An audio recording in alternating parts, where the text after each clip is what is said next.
Oi, meu nome é Janaína, sou aluna do curso de Letras pelo Centro Universitário Uninter, Polo Presencial de Santo Ângelo.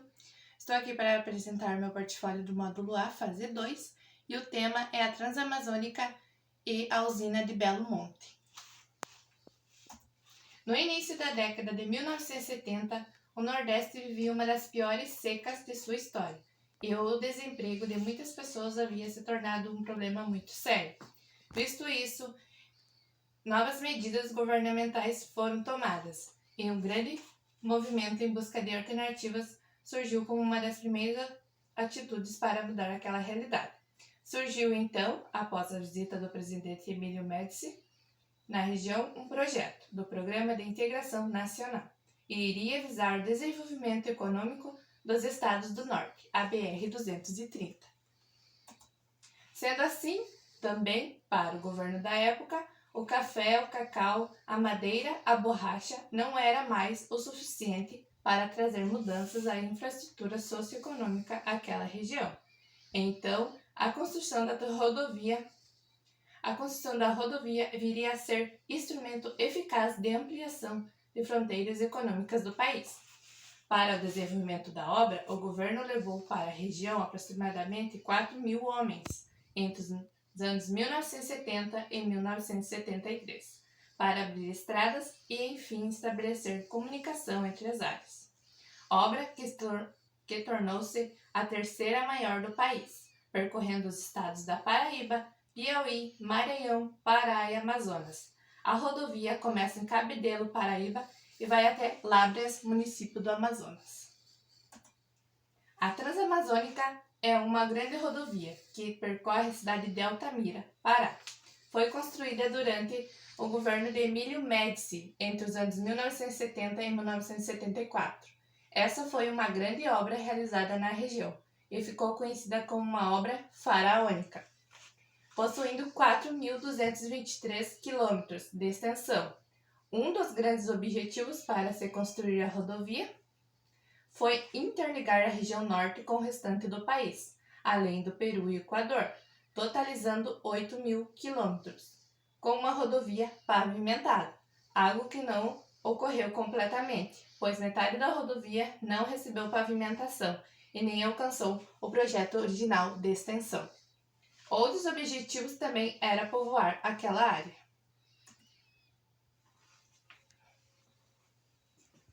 Esta é a BR-230.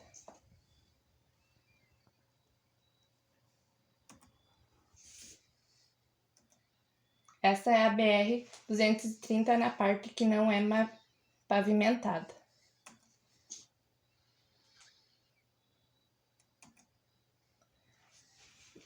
Visto isso, é de conhecimento que grandes obras trazem consigo grandes consequências. Embora a construção da rodovia trouxesse desenvolvimento econômico, os impactos que veio com ela são muito maiores. A construção da Transamazônica teve várias consequências ambientais e sociais, como a retirada dos povos indígenas que utilizavam grande parte da região como moradia, e quanto ao desmatamento, extração ilegal de madeira, ouro e perda da biodiversidade que passou a ser elemento grave em torno da rodovia. Além dos prejuízos ao meio ambiente, acarretou em um grande fluxo migratório, provocando a pressão nos serviços públicos, facilitou a entrada de pessoas indesejadas na floresta, invadindo terras e desapropriando índios e famílias ribeirinhas. Usina hidrelétrica de Belo Monte e a relação com Altamira. Já a usina hidrelétrica de Belo Monte, outra grande obra hidrelétrica 100% brasileira instalada no Rio Xingu, encontra-se próximo a Altamira, Pará. Sua devida construção ocorreu a partir de 2010, sob o comando do governo Dilma Rousseff. A usina é composta por 24 unidades geradoras e capacidade de até 11.000 megawatts, sendo 4.571 megawatts médios ao ano. Construída em plena floresta amazônica, foi também necessário realizar muitas modificações na área, como abrir novas estradas, criar linhas de transmissão, erguer vilas para servir de residências para os usuários, funcionários Entre também a criação de um canal de derivação de 20 km de extensão para desviar o fluxo do rio Xingu para o lago artificial da barragem principal, evitando um grande percentual de alagamento de terras indígenas e reduzindo o impacto direto da usina.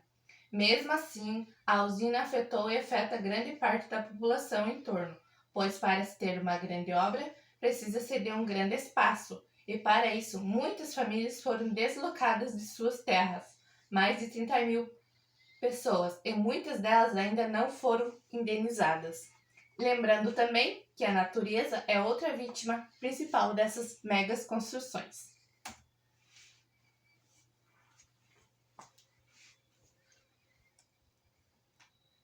A usina de Belo Monte.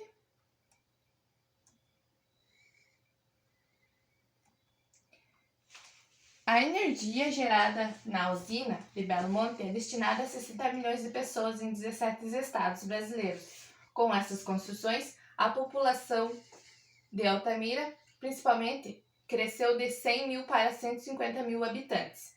Em razão dessas megas construções, Altamira recebeu um grande número migratório, muitas pessoas em busca de emprego, e isso gerou um impacto no espaço e nas relações linguísticas.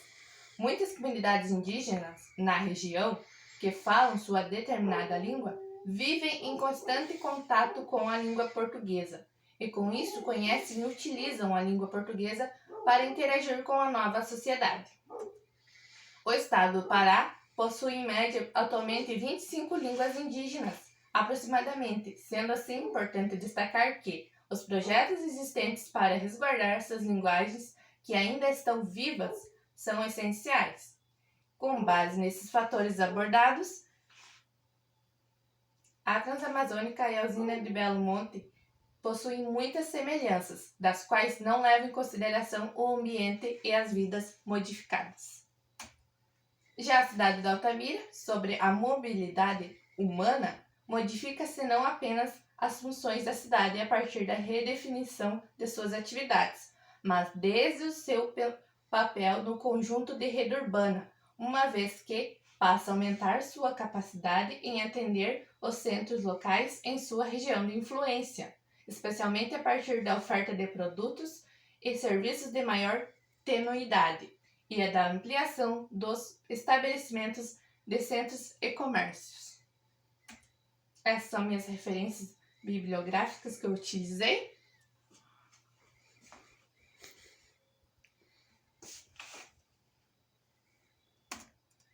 Obrigada pela atenção.